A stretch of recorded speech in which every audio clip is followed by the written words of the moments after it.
आधार operator कम supervisor exam क्यों दिया जाता है। तो देखिए, इस एग्जाम को देने के पीछे मेनली दो ही रीजन है। आप चाहे तो खुद का आधार सेंटर खोलना चाहते हैं या फिर किसी रजिस्टर्ड आधार सेंटर पर काम करना चाहते हैं। पात्रता यानी कि एलिजिबिलिटी की बात करें तो आप भारतीय नागरिक होने चाहिए, आपकी उम्र 18 वर्ष से ज्यादा होना चाहिए, आपके पास में आधार कार्ड होना चाहिए। और फाइनल एलिजिबिलिटी की बात करें तो आपके पास कम से कम 12वीं की सर्टिफिकेट होना चाहिए। 10वीं पास उनके लिए है जो आंगनबाड़ी कार्यकर्ता या फिर आशा वर्कर है, या फिर जो लोग इंडियन पोस्ट पेमेंट बैंक में काम करते हैं वो 10वीं के सर्टिफिकेट से ही अप्लाई कर सकते हैं। अगर आप 10वीं प्लस 3 वर्ष का डिप्लोमा या फिर 10वीं प्लस 2 वर्ष का ITI होल्डर है तो भी आप इस एग्जाम के लिए अप्लाई कर सकते हैं। आवश्यक दस्तावेज की बात करें तो आपके पास में आपका एजुकेशनल सर्टिफिकेट होना चाहिए। ऑफलाइन आधार का XML फाइल आपको डाउनलोड कर लेना है।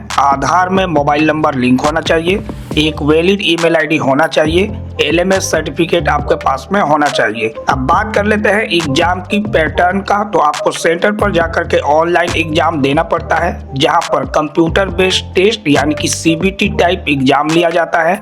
मल्टीपल चॉइस क्वेश्चंस होते हैं। टोटल 100 नंबर का एग्जाम आपसे लिया जाता है। आपको 2 घंटे का टाइम दिया जाता है। इसमें कोई भी नेगेटिव मार्किंग नहीं होती है। पासिंग मार्क्स में आपको कम से कम 65 नंबर लाना है, यानी कि 100 में 65 आप मार्क करते हैं तभी जाकर के आप इस एग्जाम को पास कर पाएंगे। अब बात कर लेते हैं LMS certificate plus RO approval का। तो बहुत लोगों का जो पैच है यहीं पर आकर के फंस जाता है। तो LMS सर्टिफिकेट बहुत लोगों को जानकारी नहीं होता है कहां से बनवाना है, क्योंकि LMS के साइट पर आपको कोई भी रजिस्टर करने का ऑप्शन नहीं मिलता है। तो आपको अपना LMS सर्टिफिकेट अपने DM से मिल करके बनवा लेना है। DM का मतलब होता है आपके जो CSC के डिस्ट्रिक्ट मैनेजर है वही आपका LMS सर्टिफिकेट और आपको RO अप्रूवल प्रोवाइड करते हैं। इन दोनों आपको उन्हीं से ही लेना पड़ता है। लेकिन जिन लोगों को प्रॉब्लम आ रही है तो वो हमारे से हेल्प ले सकते हैं।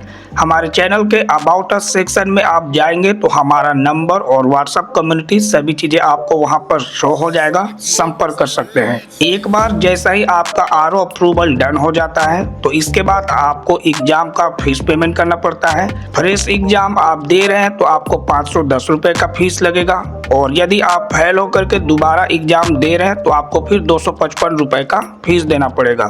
पेमेंट कर लेने के बाद आपका होता है स्लॉट बुकिंग, यानी कि जहां पर भी आप एग्जाम देना चाहते हैं सेंटर को बुक करना पड़ता है। सेंटर यानी कि स्लॉट बुकिंग आप जैसा ही कर लेते हैं इसके बाद फाइनली आपका एडमिट कार्ड डाउनलोड हो जाता है। एडमिट कार्ड डाउनलोड होते ही आप अपना सेंटर पर जाकर के एग्जाम दे दीजिएगा। फाइनली एग्जाम देने के बाद क्या किया जाता है तो देखिए, वैसे तो जिस भी सेंटर पर आप एग्जाम देने जाएंगे वहीं से ही आपको पता चल जाएगा कि आपने एग्जाम में पास किया है या फिर फेल किया है। तो ऐसे में आप चेक करना चाहते हैं तो आप अपने पैनल के अंदर में लॉगिन करके भी चेक कर सकते हैं, जहां पर आपको ये देखना होगा आपने टोटल नंबर कितने मार्क किए हैं।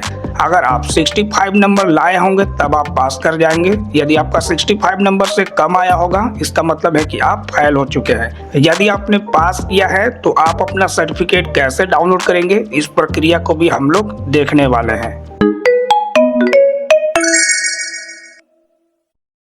तो जैसा कि स्क्रीन पर आप देख पा रहे होंगे कैंडिडेट का डॉक्यूमेंट मैंने पहले ही यहाँ पर अरेंज करके रख लिया है। फ्रेश रजिस्ट्रेशन करने में आपको ज़्यादा कुछ चाहिए नहीं रहता है। आपको सबसे पहले चाहिए आपका LMS और उसके बाद आपको चाहिए आपका मार्कशीट। इसके बाद आपको अपना ऑफलाइन eKYC फाइल भी डाउनलोड करना पड़ता है, वो आगे का प्रोसेस है। चलिए यहाँ से वीडियो को स्टार्ट कर लेते हैं। सबसे पहले तो आपको आधार NSCIT फॉर्मरली बोले तो डेक्सिट ग्लोबल के ऑफिशियल साइट पर चले आना है। साइट पर आ जाने के बाद यहाँ पर आप देख पा रहे होंगे क्रिएट न्यू यूजर क्रिएट करने का पेज आ जाएगा। सबसे पहले में तो यहाँ पर आपसे बोला जा रहा है अपलोड XML फाइल। तो ये आपको कहाँ से डाउनलोड करना है, इसके लिए सिंपली आपको माई आधार के पोर्टल पर लॉगिन हो जाना है। तो जैसा कि ये है माई आधार का न्यू बीटा पोर्टल, आपको इस पर चले आना है और यहाँ पर आकर के आपको लॉगिन कर लेना है। यहाँ पर मेन्यू के आइटम्स में आप देखेंगे सर्विसेज और यहाँ पर आपको ऑप्शन मिलेगा download offline eKYC KYC। Then download करने से पहले एक 4 डिजिट का शेयर कोड आपको बनाना पड़ता है। तो सिंपली नीचे आइएगा और कुछ भी आपको 4 डिजिट यहाँ पर अपने से रख लेना है। इसके बाद यहाँ पर आप देख पा रहे होंगे डाउनलोड। इसके बाद हमारा जो ऑफलाइन eKYC फाइल है यहाँ पर सक्सेसफुली डाउनलोड हो चुका है। ये है हमारा ऑफलाइन eKYC फाइल। आपको इसमें कुछ भी छेड़छाड़ नहीं करना है। सिंपली चूज फाइल के ऑप्शन पर क्लिक कीजिएगा। जहां पर भी आपका ऑफलाइन KYC फाइल है सेलेक्ट कर लीजिएगा। यहाँ पर आप देख सकते हैं अपलोड। फाइल आपका सक्सेसफुली यहाँ पर से अपलोड हो जाएगा। इसके बाद जो भी 4 डिजिट का शेयर कोड आपने अपना बनाया था उसे आपको यहाँ पर डाल देना है। एक्सट्रैक्ट के ऑप्शन पर क्लिक कर देना है। डाटा एक्सट्रैक्टेड सक्सेसफुली करके आपको मैसेज मिल जाएगा। इसके बाद आपका आधार लिंक मोबाइल नंबर आप यहाँ पर फिल करेंगे, वैलिडेट करेंगे। मोबाइल नंबर वैलिडेटेड सक्सेसफुली करके आपको मैसेज मिल जाएगा। सेंड मोबाइल OTP के ऑप्शन पर क्लिक कर लीजिएगा। आपका मोबाइल नंबर पर OTP सेंड किया जाता है। OTP आप यहाँ पर फिल कर दीजिएगा। वेरीफाई OTP के ऑप्शन पर क्लिक कर दीजिएगा। देन आई एग्री के ऑप्शन पर क्लिक कर देना है।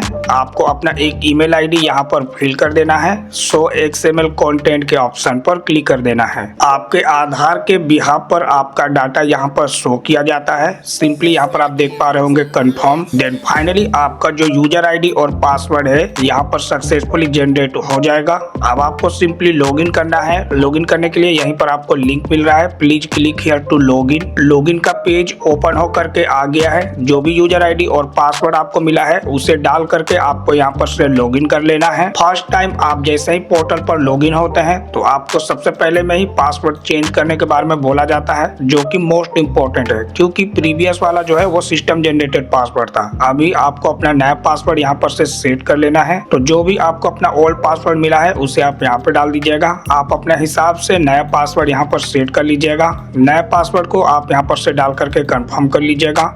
एक सिक्योरिटी क्वेश्चन आपको यहाँ पर से सेलेक्ट कर लेना है। सिक्योरिटी क्वेश्चन का आंसर आप यहाँ पर दे दीजिएगा।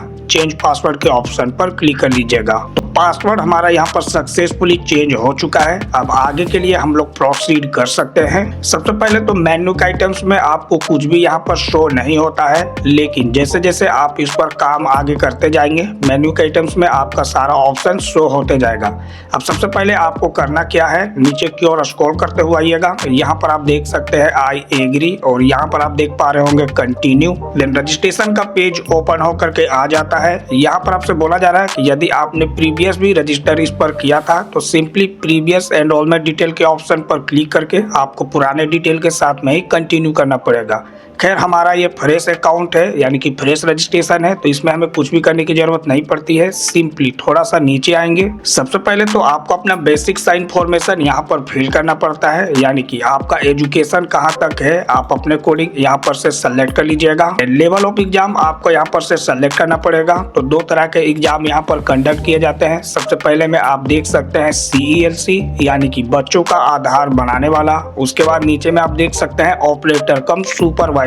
इसमें दोनों ही कवर हो जाते हैं। तो हमारा जो है वो ऑपरेटर कम सुपरवाइजर होगा। आपको मैं रिकमेंड करता हूँ आप भी ये वाला सेलेक्ट कर लीजिएगा। देन कौन से लैंग्वेज में आप एग्जाम देना चाहते हैं आप अपने अकॉर्डिंग यहाँ पर से सेलेक्ट कर लीजिएगा। कौन से रजिस्ट्रार के पास से आप एग्जाम देना चाहते हैं उसे आप अपने अकॉर्डिंग यहाँ पर से सेलेक्ट कर लीजिएगा। तो जैसा कि हमारा यहाँ पर होगा CSC 221, आप अपने अकॉर्डिंग यहाँ पर से सेलेक्ट कर लीजिएगा। इसके बाद आपका जो एनरोलमेंट एजेंसी कोड है उसे भी आप अपने अकॉर्डिंग यहाँ पर से सेलेक्ट कर लीजिएगा। इसके बाद आपका रीजनल ऑफिस यानी कि RO कौन सा पड़ता है आप अपने अकॉर्डिंग यहाँ पर से सेलेक्ट कर लीजिएगा। इसके बाद पर्सनल डिटेल आपको यहाँ पर बताना पड़ता है, जहाँ पर पर्सनल डिटेल में name, date of birth, gender, email ID, mobile number, ये सभी आपने पहले से फिल कर रखा है। आपको कौन से स्टेट यानी कि कौन से राज्य में टेस्ट देना है आप अपने अकॉर्डिंग यहाँ पर से सेलेक्ट करेंगे।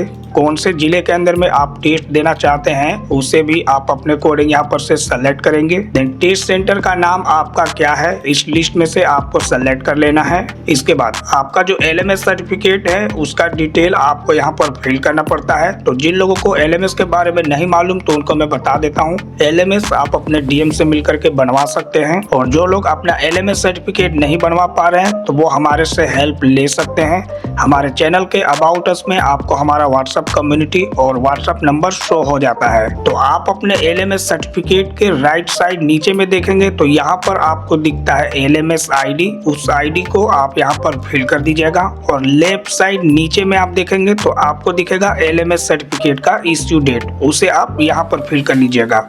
देन सेव एंड कंटिन्यू के ऑप्शन पर क्लिक कर लीजिएगा।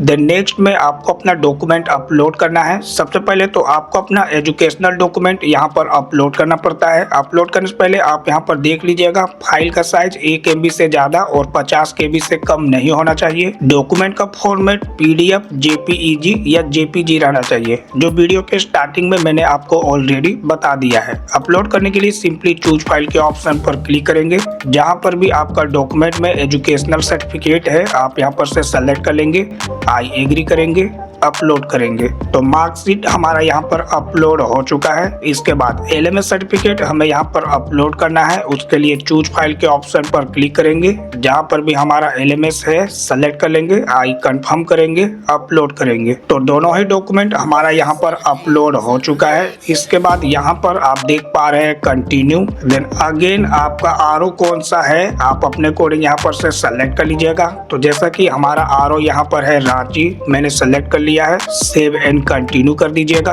इसके बाद फाइनली आपके एप्लीकेशन का कंप्लीट प्रीव्यू आपको यहाँ पर शो किया जाता है। तो स्क्रॉल करते हुए आपको सभी चीजों को मिला लेना है, जैसे कि name, date of birth, address, mobile, email. In case आपको लगता है कि आपसे कहीं पर कुछ मिस्टेक हो चुका है तो यहाँ पर आप देख सकते हैं एडिट डिटेल का ऑप्शन है, क्लिक करके एडिट कर लीजिएगा। और यदि आपका सारा कुछ सही है तो सिंपली नीचे की ओर स्क्रॉल करते हुए आइए। दोनों ही डॉक्यूमेंट आपको यहाँ पर से वेरीफाई करना पड़ता है। वेरीफाई करने के लिए सिंपली वेरीफाई डॉक्यूमेंट के ऑप्शन पर क्लिक कीजिएगा, आई कंफर्म कर लीजिएगा, सेव कर दीजिएगा। मार्कशीट हमारा यहाँ पर वेरीफाई हो चुका है। इसके बाद आपका एलएमएस सर्टिफिकेट आपको वेरीफाई करना है, क्लिक करेंगे, देख करके जांच लीजिएगा एलएमएस ही आपका यहाँ पर अपलोड हो रहा है। इसके बाद आई कंफर्म कर लीजिएगा, सेव कर दीजिएगा। तो जैसा कि दोनों ही डॉक्यूमेंट हमारा यहाँ पर वेरीफाई हो चुका है। इसके बाद सिंपली यहाँ पर आप देख सकते हैं proceed to submit form. Then तीनों ही चेक बॉक्स पर आपको क्लिक कर देना है और यहाँ पर आप देख पा रहे होंगे submit for authorization. Then finally आपका जो रजिस्ट्रेशन है वो कंप्लीट हो चुका है। अब आपका जो एप्लीकेशन है डिफॉल्ट रजिस्ट्रार के पास चला गया है पेंडिंग में, जहां पर आप पढ़ सकते हैं your request is pending with your registrar. Approve कराने के लिए आपके पास में 30 डेज का टाइम है। आप देख सकते हैं 30 डेज के अंदर में आपका एप्लीकेशन अप्रूव नहीं होता है तो डिफॉल्ट ये जो है वो रिजेक्ट हो जाएगा। तो एप्लीकेशन को अप्रूव कराने के लिए आपको अपने डीएम से बात कर लेना है। डीएम आपके एप्लीकेशन को अप्रूव करा देंगे। या फिर अप्रूवल में आपको प्रॉब्लम आ रही है, हेल्प लेना चाहते हैं तो चैनल के अबाउट अस में आपको हमारा व्हाट्सएप नंबर शो होता है, संपर्क कर लीजिएगा। अब यहाँ से तो खैर एप्लीकेशन आगे कंटिन्यू नहीं हो पाएगा क्योंकि यहाँ पर से इनका पेंडिंग में है, लेकिन किसी अदर पर्सन का अप्रूव हो चुका है। उनका मैं लॉगिन करके दिखाता हूँ। अप्रूव हो जाने के बाद आगे में आपको क्या करना पड़ता है। तो एक हमारे प्रिय मित्र है जिनका एप्लीकेशन का स्टेटस अप्रूव हो चुका है। अब अप्रूवल उन्होंने मेरे ही संपर्क से कराया है। तो देखिए एप्लीकेशन अप्रूव हो जाने के बाद फाइनली आपको जो एग्जाम का पेमेंट है वो करना पड़ता है। एग्जाम का फीस पेमेंट आप यहीं से भी कर सकते हैं, प्रोसीड टू पे, या फिर आप यहाँ पर देख पा रहे होंगे मेन्यू के आइटम्स में पेमेंट का ऑप्शन है, क्लिक कर लीजिएगा। पेमेंट मोड में आपको यहाँ पर ऑनलाइन के ऑप्शन पर क्लिक रहने देना है, प्रोसीड टू पे के ऑप्शन पर क्लिक करना है। फाइनली पेमेंट का पेज ओपन होकर के आ जाएगा। आपके लिए सबसे बेस्ट पेमेंट ऑप्शन सिलेक्शन है। नीचे में आप देख सकते हैं यूपीआई, देन यूपीआई क्यूआर के ऑप्शन पर क्लिक करेंगे, पे नाउ के ऑप्शन पर क्लिक करेंगे, क्यूआर कोड जनरेट होकर के आ जाएगा। कोई भी पेमेंट एप्लीकेशन ओपन कीजिएगा, अपने पेमेंट को यहाँ पर डन कर दीजिएगा। तो जैसा कि 510 रुपए का पेमेंट हमारा यहाँ पर डन हो चुका है। अब आपको अपना स्लॉट बुक करना पड़ता है। स्लॉट बुक करने के लिए मेन्यू के आइटम्स में आपको यहीं पर मिल जाएगा बुक सीट। स्लॉट बुकिंग करने का पेज आ जाएगा। आपका test city, test centre name ये आपने पहले से ही सेलेक्ट करके रखा है। अब आपका डेट कौन कौन सा आपको मिल रहा है यहाँ पर से आपको देख लेना है। तो हमें यहाँ पर अगले महीने का डेट दिख रहा है, यानी कि कंप्लीट 1 महीने बाद। इसके बाद हमें कोई भी डेट यहाँ पर नहीं दिख रहा है। काफी समय हमें मिल जाएगा प्रिपरेशन करने के लिए, या फिर आप चाहते हैं जल्दी में एग्जाम देना तो ऐसे में आपको टेस्ट सिटी वगैरह सब चेंज करके देखना पड़ेगा। चेंज कैसे करना है तो उसके लिए यहाँ पर आप देख सकते हैं change prefer test details select करेंगे और इसके बाद जहाँ पर भी आपको एग्जाम देना रहेगा अपने राज्य अपने जिले में, उसे आप अपने अकॉर्डिंग यहाँ पर से सेलेक्ट करिएगा। देन जो भी नजदीकी डेट आपको शो होता होगा वो आप अपने अकॉर्डिंग सेलेक्ट करके एग्जाम अपना आप दे दीजिएगा। हमें इसी वाले डेट को सेलेक्ट करना है तो सिंपली इसे यहाँ पर से कर लेंगे सेलेक्ट, इसके बाद सबमिट करेंगे। देन उस डेट में 2 टाइम पर एग्जाम लिया जा रहा है, आपको टाइम अपने हिसाब से देख लेना है कौन से टाइम में आप अपना एग्जाम देना चाहते हैं। तो जैसे कि हम लोग इस वाले टाइम में एग्जाम देंगे उसके लिए इसे सेलेक्ट करेंगे और यहाँ पर आप देख सकते हैं बुक। फाइनल बुक करने से पहले आपको कंफर्मेशन पूछा जाएगा तो सिंपली यहाँ पर आपको कर लेना है कंफर्म। फाइनली बुकिंग हमारा यहाँ पर से सक्सेसफुली हो चुका है, सिंपली क्लोज करेंगे। तो फाइनली आपको अपना एडमिट कार्ड प्रिंट करने का ऑप्शन यहाँ पर मिल जाएगा। आप यहाँ पर देख पा रहे होंगे click here to print this admit card. जिस भी डेट को आपने सेलेक्ट किया है उस डेट में जाकर के एग्जाम आप अपना दे दीजिएगा। तो एग्जाम पास कर लेने के बाद आपने कितना नंबर लाया है और आपको सर्टिफिकेट कैसे डाउनलोड करना है, चलिए मैं आपको ये भी दिखा देता हूँ। तो जैसा कि इस पर्सन ने अपने एग्जाम को पास कर लिया है, एग्जाम स्टेटस में आप यहाँ पर देख पा रहे होंगे पास यहाँ पर शो हो रहा है और सर्टिफिकेट भी यहीं पर से डाउनलोड करने का ऑप्शन मिल रहा है। तो सबसे पहले ये आपको देखना जरूरी है कि आपने अपने एग्जाम में कितना नंबर मार्क किया है, यानी कि ऑब्टेन किया है। उसके लिए आप यहाँ पर देख पा रहे होंगे माई स्कोर कार्ड। यदि आप 65 नंबर लाते हैं तो आप समझ लीजिए कि पास है। यदि आप 65 से 1 नंबर भी कम लाते हैं तो समझ जाइए आपका जो एग्जाम है वो फेल हो चुका है। सर्टिफिकेट आपको कैसे प्रिंट करना है, तो मेन्यू आइटम्स में आप देख सकते हैं सर्टिफिकेट, डाउनलोड सर्टिफिकेट लिंक बना हुआ है, क्लिक करिएगा। तो फाइनली ये है आपका आधार ऑपरेटर कम सुपरवाइजर सर्टिफिकेट। काफी सारे लोग जानकारी के अभाव में ये सोचते हैं एक बार एग्जाम देने के बाद लाइफ टाइम उनको ये सर्टिफिकेट मिल जाता है। तो देखिए इस लाइफ में कोई भी चीज परमानेंट नहीं है, कम से कम ये आधार सुपरवाइजर का जो सर्टिफिकेट है ये तो नहीं है। यानी कि आप यहाँ पर देख सकते हैं रीसर्टिफिकेशन इनको करना पड़ेगा, यानी कि एग्जाम में रिक्वालीफाई करना पड़ेगा। रिक्वालीफाई करने का यहाँ पर डेट भी है, वो भी इनको मिल चुका है। यानी कि एक बार आप अपना फाइनल एग्जाम दे करके पास कर लेते हैं तो उसके 2.5 से 3 साल बाद दोबारा से आपको री एग्जाम देना पड़ता है और दोबारा से आप पास करते हैं तभी जा करके आपको सर्टिफिकेट दोबारा मिलेगा। यानी कि समझ लीजिए एक तरफ से रेन्युअल के लिए आपको एग्जाम देते रहना है। तो उम्मीद करते हैं यहाँ तक वीडियो कंप्लीट देख लेने के बाद आपको आधार ऑपरेटर कम सुपरवाइजर एग्जाम का जो कंप्लीट प्रोसेस है वो समझ आ चुका होगा। हेल्प चाहिए होगा तो चैनल के अबाउट अस में हमारा व्हाट्सएप का कॉन्टेक्ट लिंक मिल जाएगा। तो मिलते हैं आपसे अगली किसी और वीडियो में, तब तक आप हमारे चैनल को सब्सक्राइब करके जरूर रख लीजिएगा क्योंकि हमारा चैनल बिल्कुल स्क्रैप लेवल से है।